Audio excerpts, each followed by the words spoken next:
Dito na po kami sa bahay, guys. Kakarating lang namin galing doon sa raffle draw. Napanalunan namin, meat lang siya. Isang, yung isang tray ng meat. May halo-halo siya. Okay din naman. Hindi namin napanalunan yung 1,000 at saka yung susi ng car para sa raffle draw ng November. Pero meron pang raffle sa October 25. Ano pa rin siya, pera at saka susi. Ang makakuha ng susi ng kotse, yun yung maglaban-laban. Yun yung makakasali sa raffle draw sa November 22 sa kotse at saka pera din. Ayun. Nandito na po kami. Ayan, nagdilig ng halaman ng ating hubby. Ayan. Ayan po. Ayan po.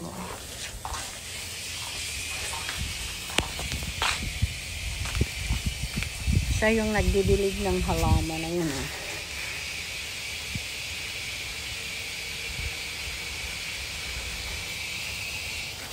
This one la, boys. Nearly died. This one nearly died. Yeah.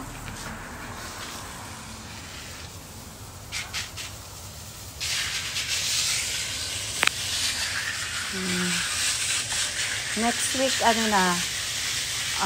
daylight savings. Wala pa yata sila sa kasi nito. Kami lang dito kasi yung kasama namin sa bahay.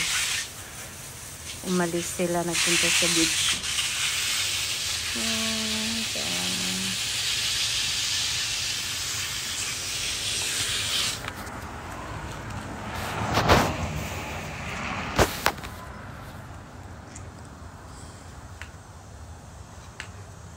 Hindi pa tayo manalo ng kotse siguro. Sa November pa naman, dami pang oras para mapanalunan yung kotse. Ang ganda ng kotse, dalawa eh.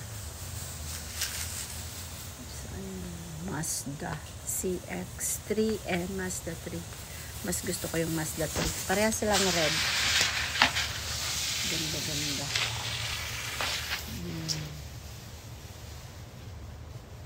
Nagdilig yun ang aking hobby na halaman. Pati yung mga grass yung diligan niya.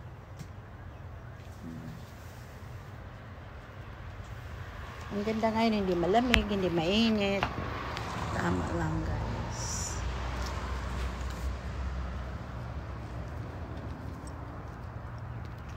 Takip silim na.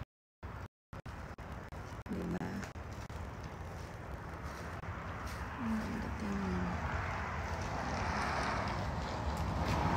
Tambay dito sa veranda.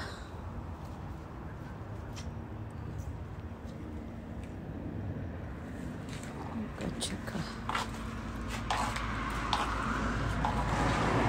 uupo muna tayo dito.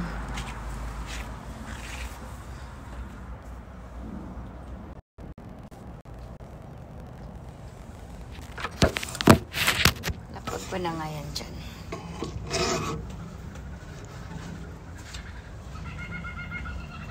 Si Alan yung nanalo ng meat.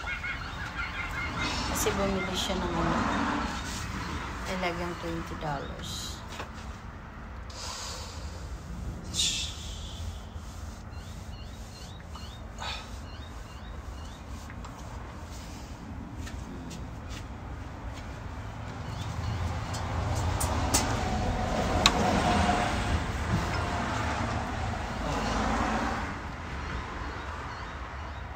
Everyone's got their Christmas lights out already. Where? Oh, everywhere. We're supposed to put that one, love. Can we put the lights in there, in the tree? Yeah, we're going to get new lights to put in the tree. Yeah, the solar one? Yeah. Yeah, okay. Because very nice when you sitting down here and you can see the lights. We haven't got proper solar lights at the moment. They're all Pangit? They're all pangit. I wish we can buy the good one. So, yeah. Put it in the pine tree.